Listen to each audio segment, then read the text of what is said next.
Hello and welcome back to English Today. This is DVD 8 and the fourth DVD of your elementary level. And in this DVD, you will see another 2 episodes of That's Life, our story, followed by our special TV programs. This time, a sports expert will be talking all about rugby, followed by air travel without stress, featuring our travel expert. Then, in the grammar section, we will study the future forms will and going to, and also look at special question forms and question tags. Okay, so happy studying to you all.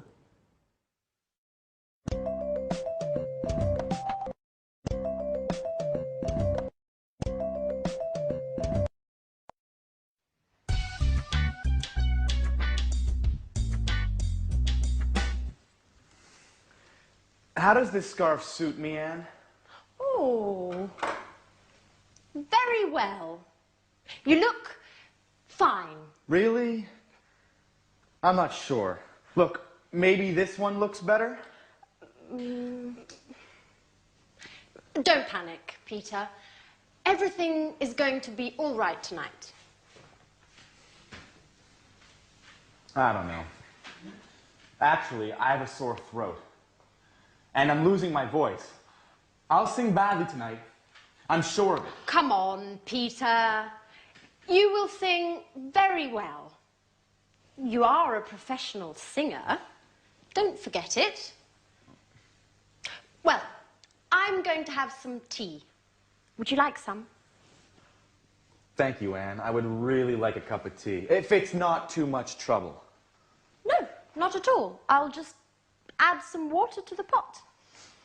A cup of tea and my chocolate cake will keep your mind off the musical for 5 minutes at least. Shall I give you a hand? Oh, yes, thanks.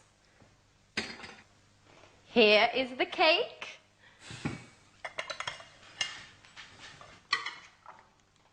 Oh, Oh, Peter! Okay, listen. I know you are nervous, but try to be careful, please. I'm sorry, Anne. Listen, how do you think the musical will go? I think it will go very well. Grease is considered a classic musical. It's successful, entertaining. There will be loads of people clapping. Do you really think so? Sure I do. Hey, Peter, what time does the show start? At 9 o'clock. How are we going to get to the theater? I'm going to drive. I don't think that's a very good idea. Why not? Because parking there is almost impossible. Okay. We'll take the tube. That's a much better idea. When should we leave? Around 8:30? No, that's too late. Okay. We'll leave earlier. Oh, I'm so sorry, Anne. Oh, Peter! You're hopeless. Okay, listen. I think you need to relax a bit. Why don't you go and take a nap? I can't sleep. I'm too nervous. Okay. Why don't you rehearse your part again? I can't. I can't remember anything. Okay. Go wherever you want. Just, please, leave me alone. Please.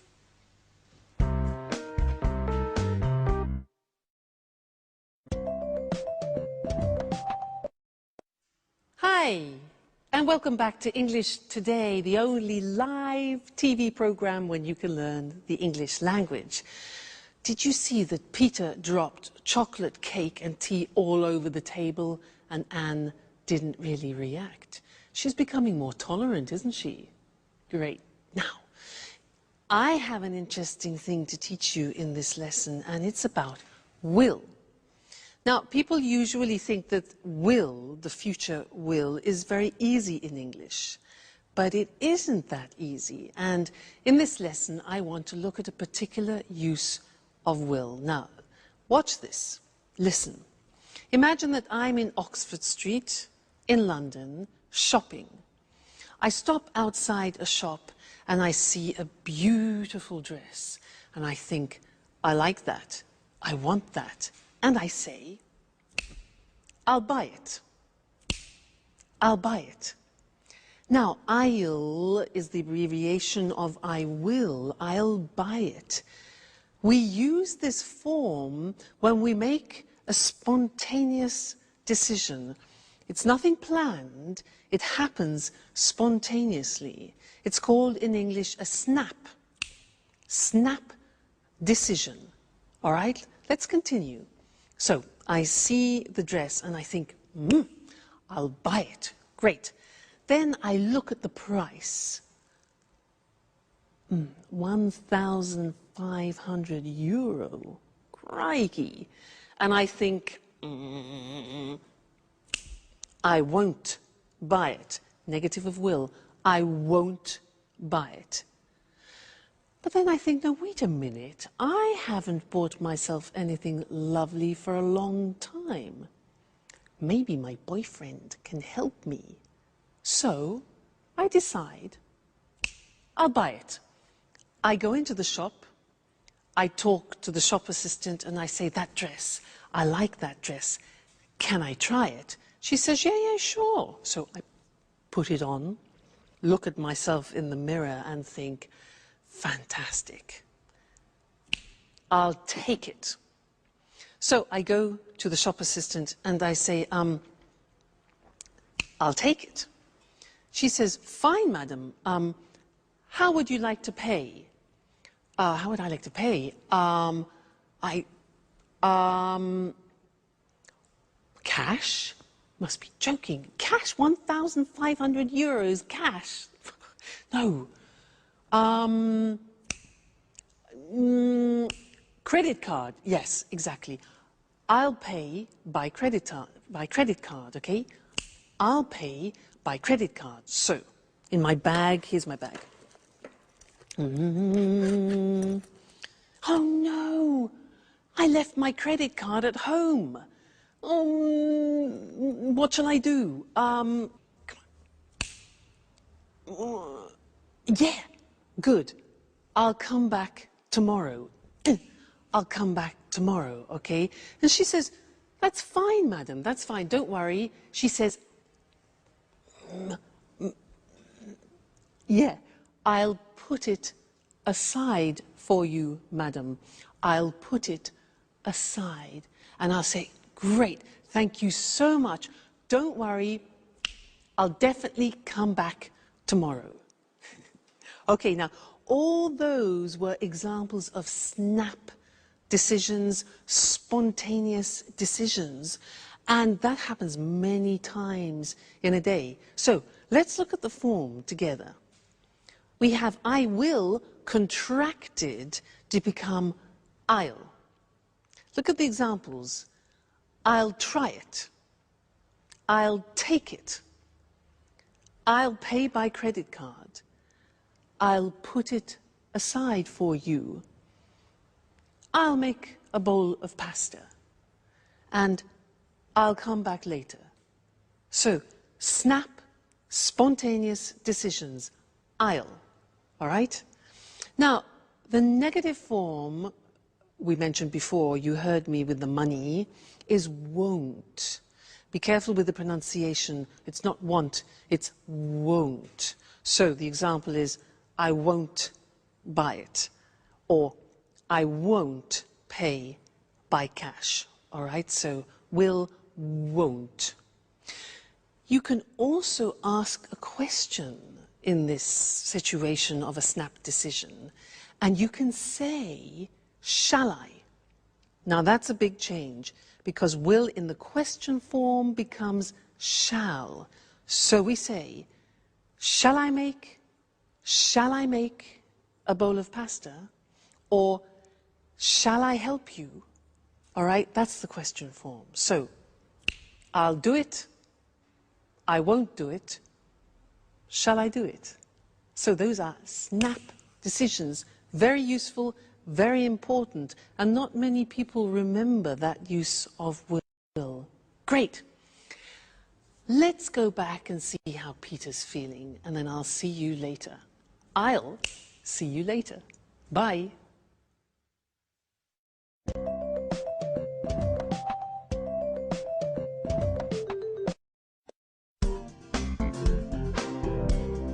Hi, Anne.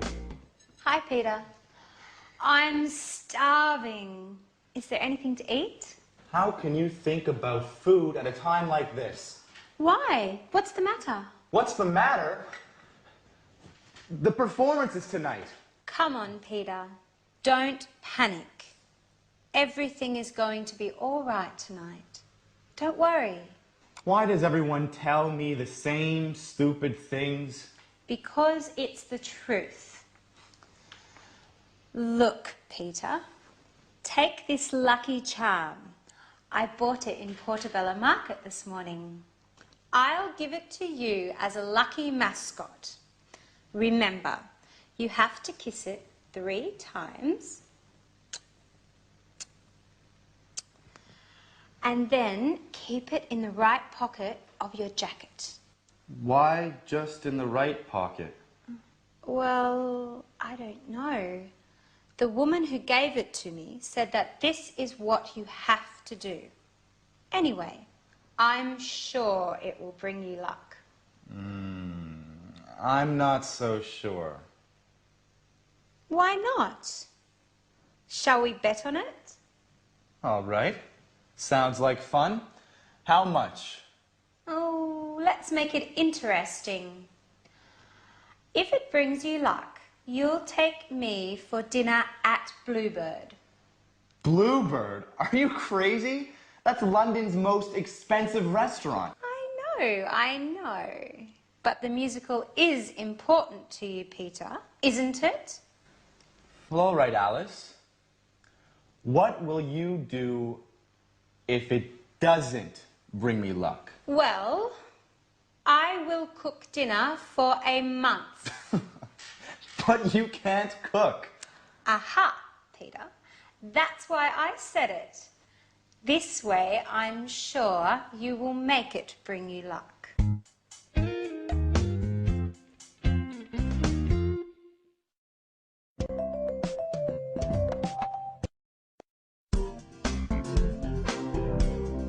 Hi, Anne.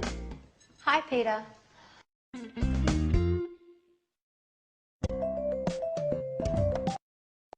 Hello again and welcome back. The most expensive restaurant in London. Good for Alice. Now, in this lesson, I want to look at the future again, but at a new form of the future, and it's the form going to. And in the episode, we heard Anne say, everything's going to be all right. So I want to look at that form with you now. And to illustrate it, I want to tell you about something wonderful that happened to me. I've just won, in fact, 20,000 euro. And I have to decide what to do with this money. And I have a few intentions, so let me tell you about them. Firstly, I'm going to relax for a few days in a spa, hopefully with my boyfriend. Relax in a spa, hot water, you know, wonderful. Then I'm going to visit some old friends in Canada that I haven't seen for a long time, so that's good. Then what? Yes, then a dream. I'm going to travel around Turkey, and I'm going to go in a hot air balloon over Cappadocia. Fabulous. Then what? I'm going to organize a surprise holiday for my parents in Egypt. Another thing, let's see, another intention that I have. Oh yes, I'm going to buy another double bass for my boyfriend because You know, it's an expensive instrument and he needs it for his work. So I'm going to buy that. Then what? Oh, yes, I'm going to buy another Jack Russell Terrier to keep Suki companion. And the last thing, well, I think I'm going to put the rest in the bank. All right? Now, I was explaining to you my intentions for the future.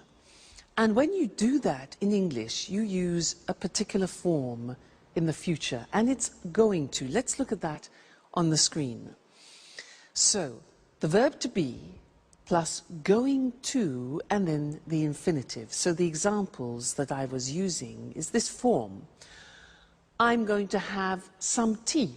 For example, you see the verb to be, going to, and the infinitive. He's going to sing well. So he, third person, changed the auxiliary. He's going to sing well. Everything's going to be all right, as Anne said. They're going to take the tube, you know, the underground in London. They're going to take the tube. Now, very often when you hear this form, you hear a pronunciation like gonna. So they're gonna take the tube.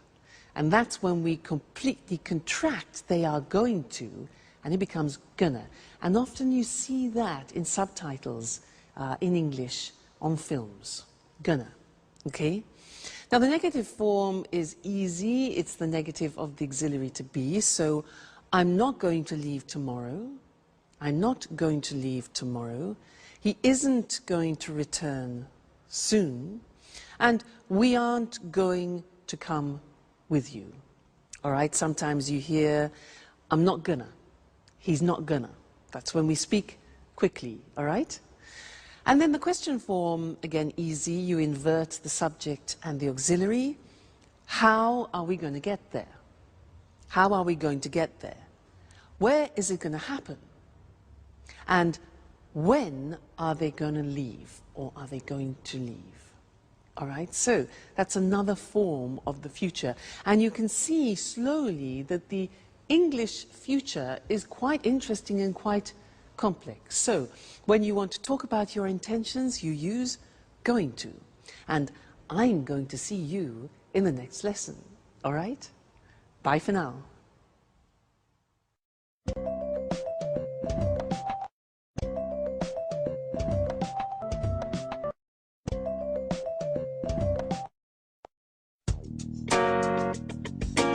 The musical was great, wasn't it? Yes, it was. Peter was excellent. Well, now let's think about the party. It's time for fun. Oh, by the way, who's coming to the party tomorrow? Well, David will be here. Mary, Paul, and Tom will be here as well. Everyone will be here. I wonder if Jack will be here. Jack? Why? He's leaving on a business trip tomorrow morning.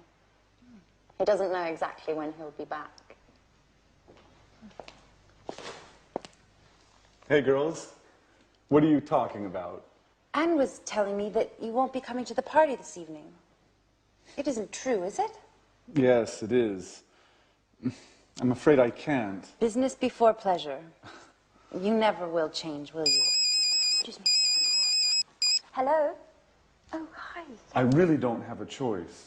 Listen, Jack, I was wondering if you really have to go away on business, or if you're not coming to Peter's party for some other reason. No, Sharon, I do have a business engagement.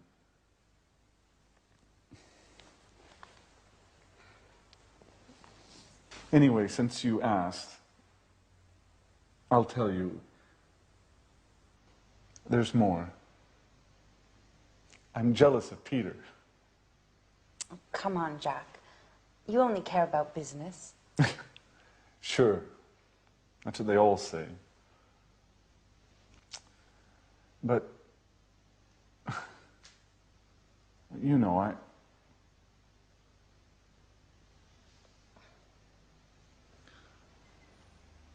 I'm interested in you. And Sharon, are you really interested in me? Anne, who are you talking to on the telephone? Mary. She wanted to know what time the party's going to start. I think it will start at about 9 o'clock, won't it? Well, girls, I have to go finish my presentation. See you later. Bye. Back to work. You'll never quit, will you? Oh, what a shame that Jack isn't coming. He's a very interesting person. I wonder if you're falling in love with him. Come on, you can tell me. Okay. But don't tell anyone. Yes. He's quite handsome. Do you think he likes me, Sharon? What a question. It's none of my business. Don't be so difficult, Sharon. I was just asking, confidentially, your opinion. You are my friend, Sharon. I'm sorry, Anne. I didn't mean to hurt your feelings. I'm just a bit nervous these days. Why? Because of Peter. We're having some problems. I'm sorry, Anne, but I don't want to talk about that. I've got to go. See you later. Bye-bye.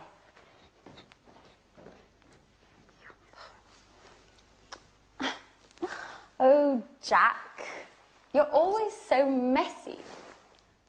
You leave your things everywhere. But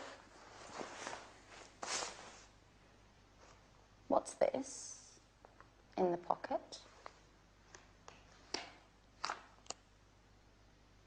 What? It's Jack and Sharon. And he's kissing her. Oh my God. Now I understand everything.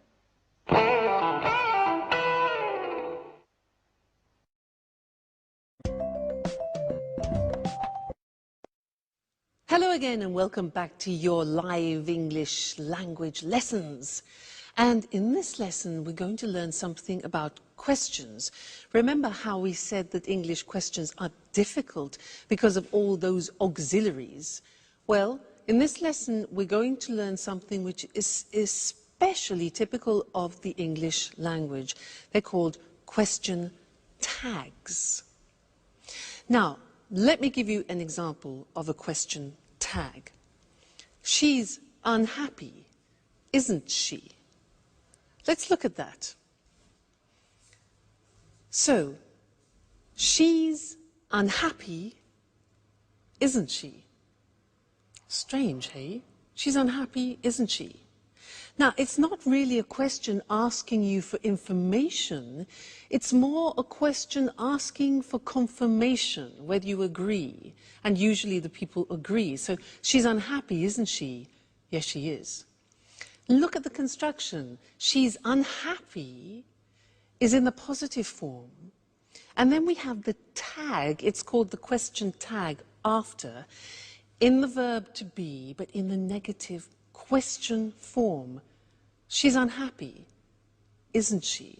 This is very common in English and not common in other languages because other languages usually use no. For example, she's unhappy. No, we repeat the verb. And because it's complicated now, let's go to the screen and see some more examples of that, okay? So, she's upset is like she's unhappy. She's upset, isn't she?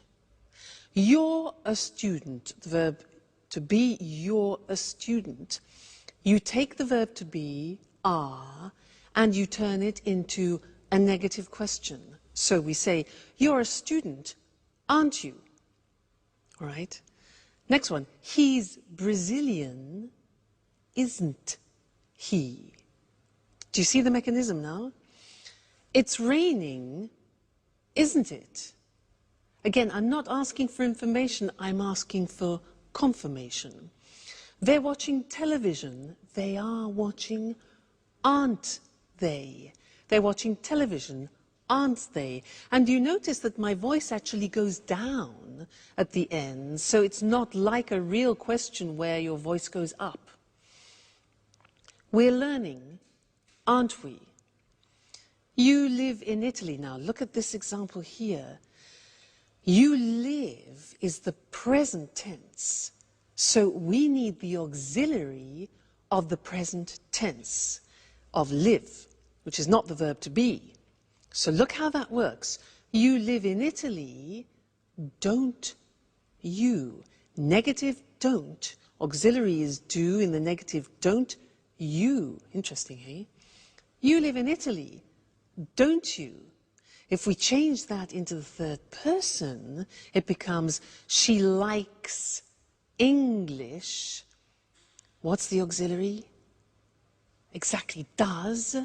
In the negative, doesn't she? So she likes English, doesn't she?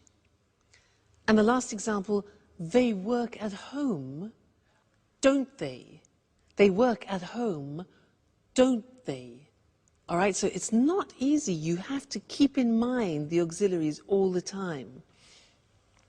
What happens if we begin with a negative sentence? For example, you aren't American. Well, then we use a positive tag. So, you aren't American, are you? Okay, aren't, are.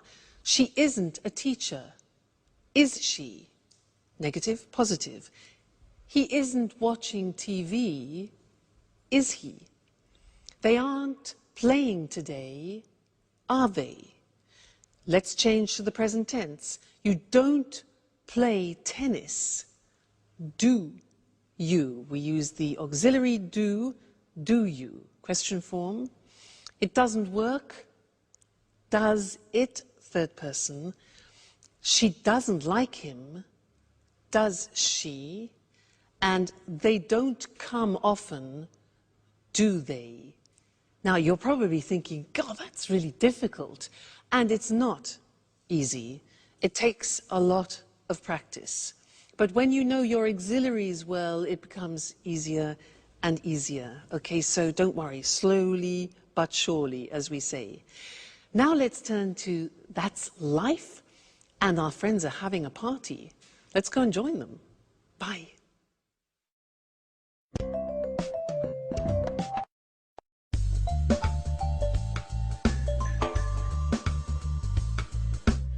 It's a shame Jack isn't here, isn't it? Yes, it's just not the same without him, is it? Well, business is business, you know. Well, Anne, I wonder what wonderful food you cooked for us this evening. Anne, hello? Are you there? Oh, sorry, Peter. I was miles away. What did you say? What did you cook for us? Oh, your favorite. Fish and chips. Oh, what would I do without you? Hey, what about me? I brought the beer. Yes, we're glad you did. Cheers! Cheers. Cheers. Here's to Peter's success. Well, guys, this is the right time for an important announcement. Last night, there was a famous director at the theater. We met after the show, and he told me he is preparing a musical to be performed all over Japan. So he wants to see me for an audition next week. Well, cheers! Cheers! Cheers! You'll be famous soon, Peter. Surprise! Jack! Jack! Well, well, not so dedicated to your work, are you? Peter, get me a beer. Now you're talking.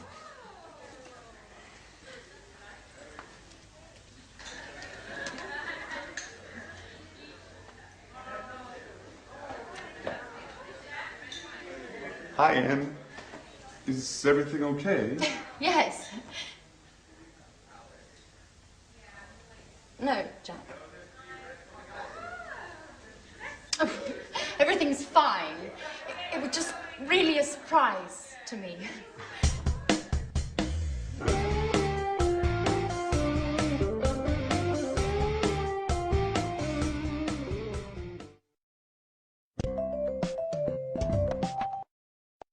Hello and welcome back again for some more English.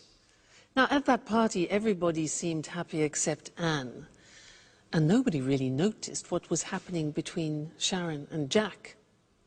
Well, anyway, let's get back to English questions. Last time we studied question tags. But this time I want to look at another question form in English which is very important. Now, when you don't know the subject, you need to ask a question in order to get the subject.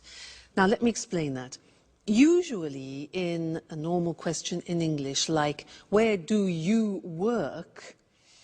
The subject form is in the question, where do you work? And the answer would be, I work in London. But if I want to ask you about the subject, I have to change the question and it becomes, who works in London? Now that question is asking for the subject and the answer could be, my brother, the subject, works in London. Now the good thing is we eliminate the auxiliaries do and does. Yahoo! I can hear you say.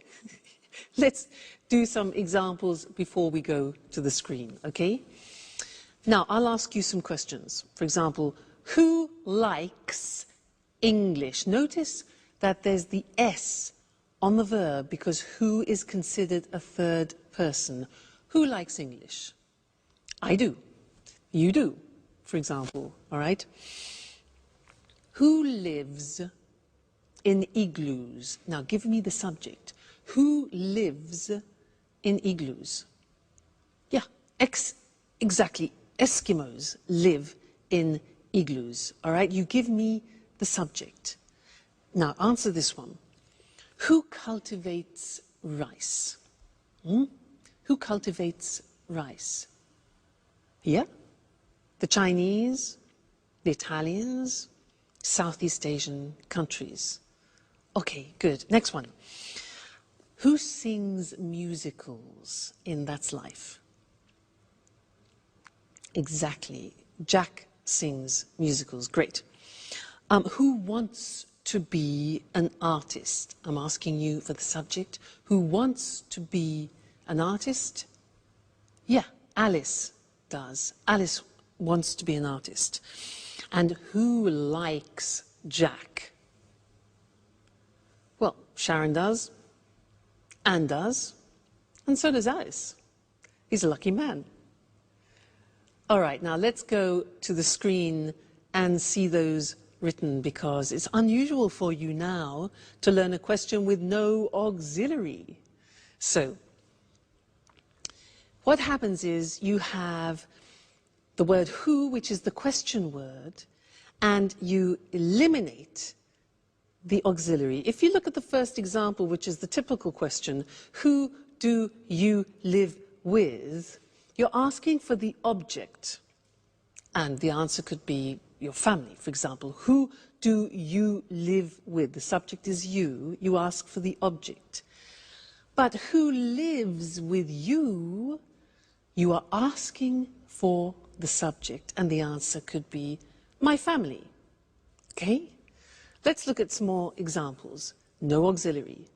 So, who works in an office? He does. Who likes English? We do. Who lives in igloos? Eskimos live in igloos. Who cultivates rice? The Italians, the Chinese. Who understands Russian? I don't. Do you? Who sings musicals? Peter does. Who wants to be an artist? Alice. And who likes Jack? We all do. Okay, so very interesting this, and we will look at it again in the future. But remember, this is one occasion, the only occasion where you don't need auxiliaries in the question form when you're asking for the subject. So, who understands this? We do. Okay. So I'll see you again soon. Take care. Bye.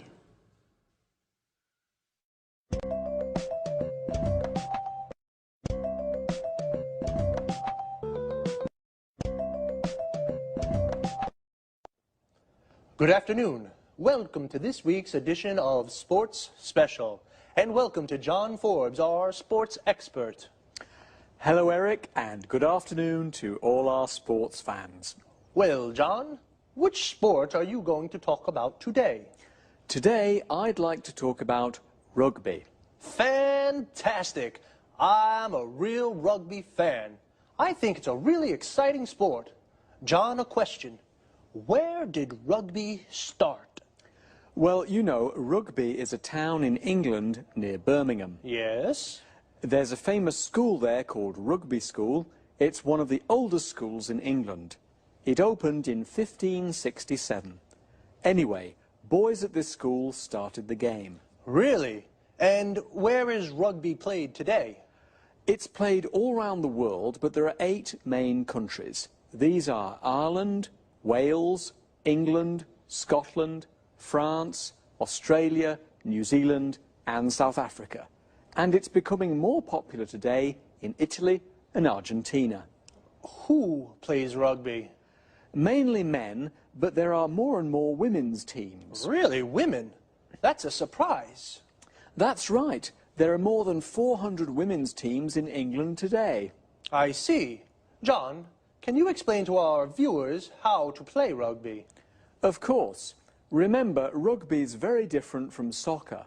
The ball's oval like an egg. There are 15 players in a team and the players can carry the ball.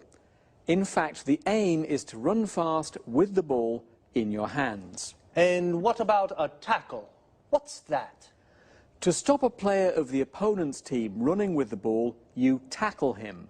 You catch his legs and pull him to the ground. That sounds dangerous. Yes, it can be. There are lots of injuries in rugby. It's a very physical game. And how do you score? Well, you run with the ball and put it down on the ground at the opponent's end of the pitch.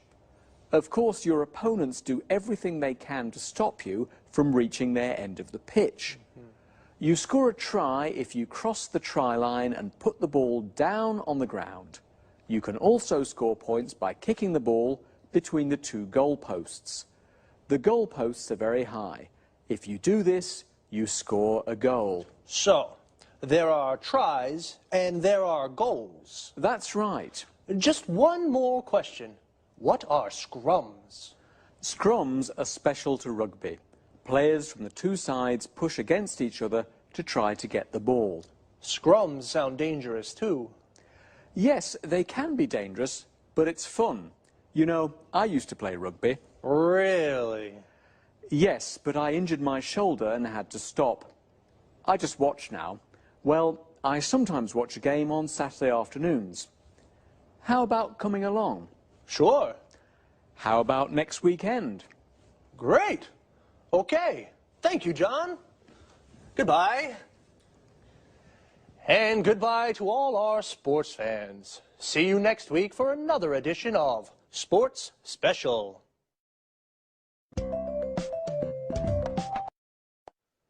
So, like in football, the group of players that play rugby together is called a team. In rugby, it's called a rugby team, and there are 15 players in a team. The players are called rugby players. Where do they play? On a rugby pitch.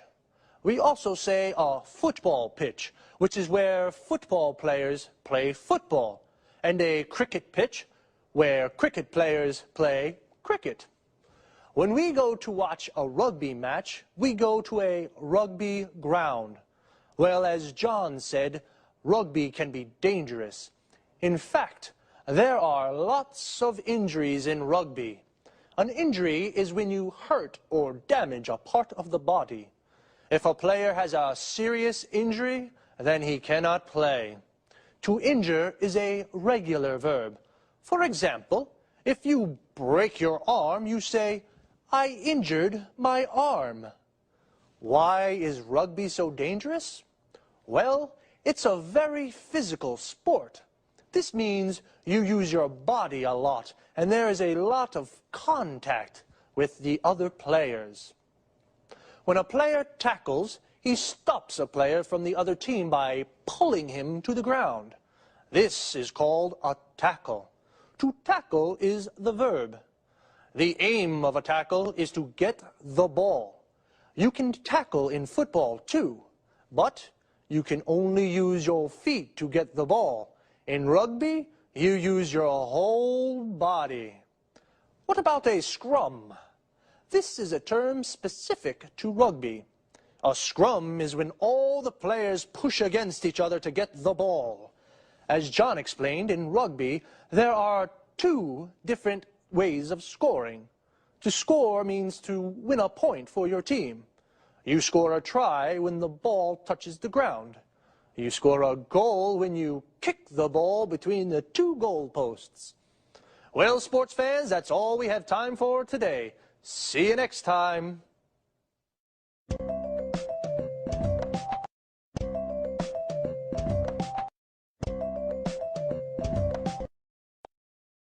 Good afternoon and welcome to this week's edition of the Travel Programme. And of course, welcome to Christine Oteng, our travel expert. Hello, Lucy. Well, Christine, do you know that one of the main causes of stress in the West is air travel, according to research from the University of Illinois in the USA? You know, that doesn't surprise me. Air travel can be a very stressful experience. It seems that a lot of people start to feel nervous in the travel agency when they're buying the ticket or when they're buying the ticket online at home. Really? Well, why don't we give our viewers some advice on how to reduce that stress and enjoy air travel more? Sure. Just follow a few simple rules and you'll fly without any stress at all. The first rule, don't arrive at the airport late. Oops, I always arrive late. That's not a good idea. For a start, if you arrive at the airport early, you have plenty of time to check in. You can go straight through passport control and the security check. Then you have plenty of time to relax. You can do some shopping, have a drink, read a magazine or a book, all stress-free without worrying about missing the flight. You're right, Christine. It's important to arrive at the airport with plenty of time to spare. And what else can I do to make air travel less stressful? Well, another cause of stress is the amount of luggage that we take with us. We always take too much. Listen, don't take more than 20 kilos and only take one suitcase. Check the weight before you leave home and relax at the check-in. There's no need now to worry about excess baggage charges. It's always relaxing to save money. Definitely. And one last thing on the topic of luggage. Yes? Hand luggage. Take one small bag and don't put too much in it. Remember, you'll have to carry this around the airport. Good advice. You know, many people have a fear of flying.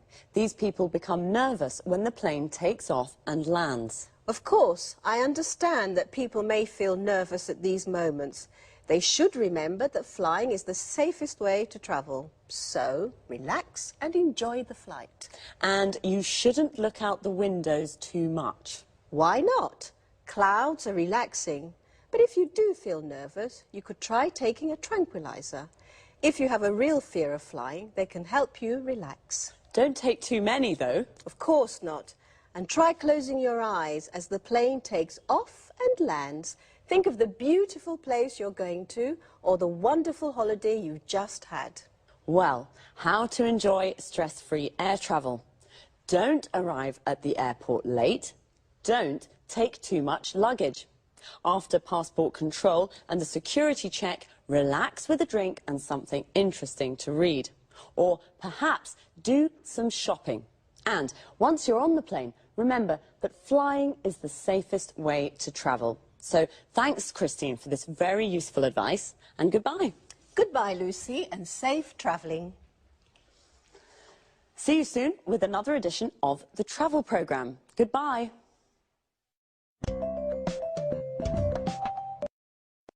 Well, I certainly didn't know that air travel could cause so much stress. Air travel is the general expression for everything to do with flying. So the stress can even start when people buy their tickets at the travel agency or online. The travel agency is the place where you book a holiday or buy an air ticket. Online means you buy the ticket on the internet and you pay by credit card. To avoid stress, you should arrive at the airport with plenty of time to spare. To have plenty of time to spare means you have lots of time to relax. Notice how we say arrive at the airport, and relax is a verb. So you should arrive at the airport early so you can relax before the flight. If you arrive at the airport late, you could miss the flight. To miss the flight means you can't get on the plane and it leaves without you. Before you can get on the plane, you have to go through passport control. This is where you show your passport to an official. You have to go through the security check. This is where you put your hand luggage into the X-ray machine. Hand luggage is the bag you take on the plane with you. Luggage is the general word for suitcases and bags. A suitcase is a kind of bag where you put your clothes and shoes. Now, some people have a fear of flying. This means they're afraid of flying and they get nervous when the plane takes off and lands. When the plane takes off, it leaves the ground. And when a plane lands, it touches the ground again. So remember, flying is the safest way to travel. See you soon.